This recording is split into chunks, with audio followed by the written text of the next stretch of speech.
विपक्ष लगातार चुनाव आयोग पर निशाना साधता रहा है। खास तौर पर लोकसभा चुनाव और उसके बाद हुए विधानसभा चुनाव की प्रक्रिया पर वोटिंग लिस्ट, ईवीएम और काउंटिंग सभी की प्रक्रिया सवालों में है और अब चुनाव आयोग की तरफ से इसे लेकर बड़े बदलाव की तैयारी शुरू हो गई है। तो आखिर क्या है चुनाव आयोग का प्लान, देखिए ये रिपोर्ट।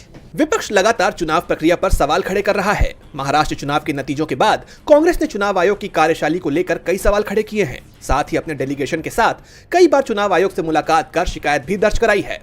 जब तक राजीव कुमार मुख्य चुनाव आयुक्त थे तब तक विपक्ष की शिकायतों को सुना तो गया, लेकिन एक्शन नहीं हुआ।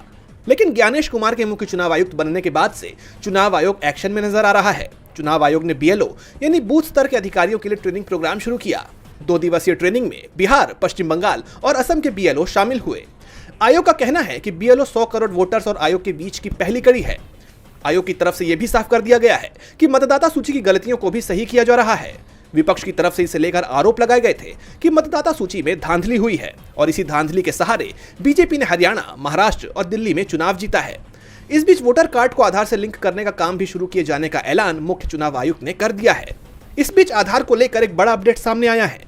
अगर कोई वोटर अपना आधार नंबर चुनाव आयोग को देने से मना करता है तो उसे पर्सनली चुनाव पंजीकरण अधिकारी के सामने पेश होकर इसका कारण बताना पड़ सकता है। ये प्रस्ताव हाल ही में एक बैठक में सामने आया है और इसे जल्द ही लागू किया जा सकता है। साफ है, चुनाव आयोग पर जो आरोप लगातार लगते रहे हैं, अब आयोग भी मानने लगा है कि विपक्ष के आरोप सच्चाई के करीब थे।